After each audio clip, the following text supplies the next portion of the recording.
और रूप गोस्वामी कलकत्ता में एक कारखाना में मुनीमगिरी करते थे।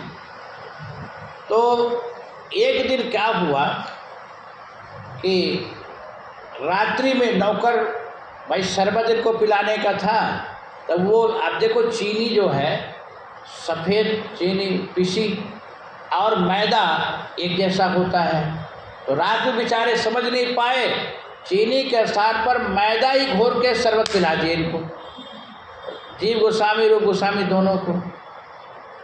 अब सवेरा जब हुआ, अब देखो जान के तो पिलाए नहीं, वो तो चीनी समझे और वो पी गए, उनको भी नहीं पता चला कि हम चीनी का शरबत पी रहे कि मैदा का शरबत पी रहे, पी गए। लेकिन पहले के जो नौकर रहते थे तो वफादार होते थे, यानी गलती हो गई तो छुपा ले, आपके तो चलो गलती की छुपा लेते हैं, लेकिन पहले के नौकर छुपाते नहीं थे, गलती हो गई तो साहब के सामने कह देते थे। ये बेचारे नौकर आए, इनके मुनीम थे ये दोनों, रूप गोस्वामी जी गोस्वामी बोले हजूर कल बहुत बड़ा अपराध हो गया, गलती हो गई। बोले क्या गलती? बोले कल आपको हम शरबत चीनी के साथ में मैदा घोर के शरबत पिला दिए, गलती से हो गई, समझ नहीं पाए, पीसी चीनी भी सफ़ेद होती है और मैदा भी पीसा सफ़ेद। रूप गोस्वामी जी गोस्वामी के तुम्हारी गलती कोई नहीं, देखो हम लोग सांसारिक कार्य में इतना व्यस्त है कि हमको पता ही नहीं चला कि हम चीनी का शरबत पी रहे हैं कि मैदा का शरबत पी रहे हैं। और उसी समय अपने मुनीमगिरी का त्याग पत्र दे दिए। बोले इससे बढ़िया भागवत पारायण हो जाए, भगवान की सेवा भजन कीर्तन करे, संसारिक कर्म इतना लिप्त है कि हमको कुछ पता ही नहीं है।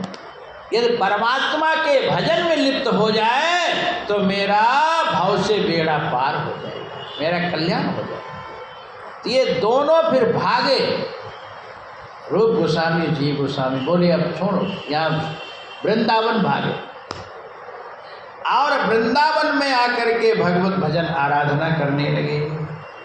रूप गोस्वामी का नियम, जीव गोस्वामी का नियम था रोज गिरिराज जी की परिक्रमा लगाना, रोज परिक्रमा लगाते थे गिरिराज जी का।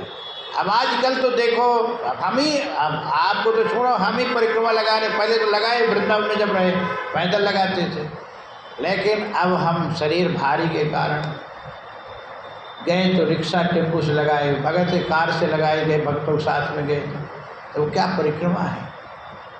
लेकिन अब क्या करें, अवस्था के अनुसार, लेकिन तो भी गिरिराज जी देख रहे हैं, आए तो कम से कम दर्शन तो किए, परिक्रमा तो लगाए, तो भी फल मिले। तो गिरिराज जी को परिक्रमा लगाते थे रोज पैदल, लेकिन शरीर है भाई, शरीर जर्जर हो जाए, अवस्था बूढ़े बाड़े हो जाए, भक्ति तो चलो जब तक शक्ति है तो भक्ति ठीक है, और जब हाथ पांव जवाब दे दे तो क्या, फिर क्या भक्ति। तो गिरिराज जी का परिक्रमा लगाए और ये बेहोश हो जाए, चक्कर आ जाए, गिर जाए, तो भगवान पीछे से इनको उठा देते थे। एक दिन भगवान कहे कि अब तुम्हारी दशा मुझसे देखी नहीं जाती, अब तुम परिक्रमा लगाने ना आए करो, वहीं रहना। बोले क्यों प्रभु? बोले आप गिर पड़ते हो, अब नहीं लगा, वहीं रहो। बोले प्रभु क्या करूं, मन नहीं मानता, बिना परिक्रमा लगाए मन नहीं मान रहा। तो भगवान कहे कि कोई बात नहीं, हम तुमको ये गिरिराज जी का शिला दे रहे हैं, शिला मतलब पत्थर, अब ये पत्थर का ध्यान कर लो, परिक्रमा लगा लो तो तुम्हारा परिक्रमा मान हो जाएगा। या अपने आश्रम का परिक्रमा 7 परिक्रमा लगा लो तो आपका परिक्रमा मान हो जाएगा। आज वही आप राधा दामोदर जाइए, वहीं रहते थे, राधा दामोदर में आज वो पत्थर शिला रखा जो भगवान दिए, सामने रखते हैं। आप वृंदावन जाओ राधा दामोदर, तो उनके आश्रम में 7 परिक्रमा लगा लो तो गिरिराज जी की मान्यता पूरी हो जाती है, गिरिराज जी परिक्रमा। लेकिन सबके लिए नहीं है, आपके पास समय है, शरीर है, गिरिराज जी परिक्रमा लगाओ। जो असहाय है, समय नहीं है, बड़े बूढ़े हैं उनके लिए कि आप ऐसे परिक्रमा उनके आश्रम का लगा लो, 1-2 किलोमीटर में है, ज़्यादा नहीं, किलोमीटर का आश्रम है, ऐसे घूम के लगाते परिक्रमा। हम भी लगाए हैं, लगाए ना। हाँ, तो ऐसे गिरिराज जी महाराज जो है, बोले गिरिराज महाराज की